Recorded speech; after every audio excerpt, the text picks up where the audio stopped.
మార్చి 1 నుంచి లోకేష్ రెండో దశ శంఖారావం సభలు ప్రారంభం కానున్నాయి.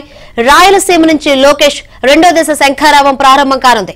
ఇప్పటికే ఉత్తరాంధ్ర 3 జిల్లాల్లోని అన్ని నియోజకవర్గాల్లో మొదటి దశలో లోకేష్ శంఖారామ యాత్ర పూర్తయింది. ఈ సభలు విజయవంతం కావడంతో టీడీపీ శ్రేణులు ఫుల్ జోష్ లో ఉన్నాయి. ఈ నేపథ్యంలోనే నారా లోకేష్ రెండో దశ శంఖారావం సభలకు టీడీపీ శ్రేణులు సన్నాహాలు చేస్తున్నాయి.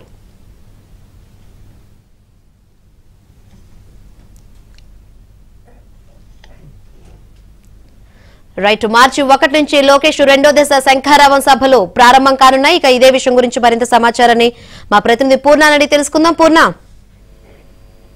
శంకరి, ఏదైతే నారా లోకేష్ శంఖారావం రెండో దశ అంటే రెండో విడత శంఖారావం జైత్రయాత్రను కూడా మార్చి 1వ తేదీ నుంచి కూడా కొనసాగించాలని చెప్పి టీడీపీ అధిష్టానం ఒక నిర్ణయం అయితే తీసుకుంది. దానికి సంబంధించిన కార్యాచరణ కూడా మొత్తం టీడీపీ అధిష్టానం కూడా దానికి కార్యాచరణ కూడా రూపొందిస్తుంది.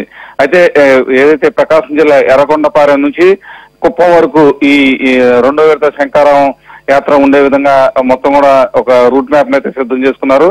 అయితే మొత్తం దాదాపు 100 నియోజకవర్గాలు ఈసారి కవర్ అయ్యే విధంగా మొత్తం లోకేష్ శంఖారావం రెండో విడత సంబంధించిన యాత్రకు సంబంధించింది మొత్తం కూడా డిజైన్ చేయడం కూడా జరిగింది.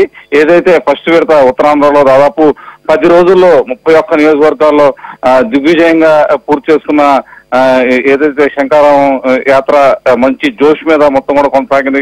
అక్కడ కేడర్ లోనూ అట్లాగే ప్రజల్లోనూ ఒక కొత్త జోష్ ను కూడా తీసుకొచ్చారు. అదే స్ఫూర్తితో అంటే ఏదైతే ఉత్తరాంధ్రలో వచ్చిన స్ఫూర్తితో శంఖారావం రెండో దశ కొనసాగించాలని నిర్ణయిస్తున్నారు. దీంతో 1వ తేదీ నుంచి దీనికి శ్రీకారం చుట్టాలని చెప్పి టీడీపీ అధిష్టానం దానికి ఒక రూట్ మ్యాప్ అయితే సిద్ధం చేసుకుంది. ఎర్రగొండపాలెం నుంచి దాదాపు కుప్పం వరకు అంటే దాదాపు 100 నియోజకవర్గాలు చుట్టే విధంగా కూడా రోజుకి అంటే దాదాపు 3 నియోజకవర్గాలు పర్యటించే విధంగా కూడా దానికి రూట్ మ్యాప్ సిద్ధం చేస్తున్నారు. కొన్ని రోజులు ఒక్కో రోజు అయితే 4 నియోజకవర్గాల్లో కూడా లోకేష్ షెడ్యూల్ ఉండే విధంగా కూడా రూట్ మ్యాప్ అయితే సిద్ధం చేసుకున్నారు.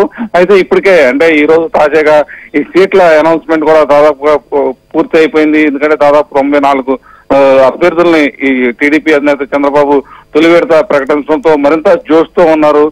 కొత్త ఉత్సాహంతో కూడా మొత్తం కూడా టీడీపీ క్యాడర్ ఉంది. వాళ్ళందరిలో ఒక స్ఫూర్తి నింపేందుకు కూడా ఈ శంఖారావం రెండో దశ యాత్ర అయితే ఎంతగానో దోహదపడుతుందని చెప్పి అటు టీడీపీ శ్రేణులు అయితే భావిస్తున్నాయి. శంకర్.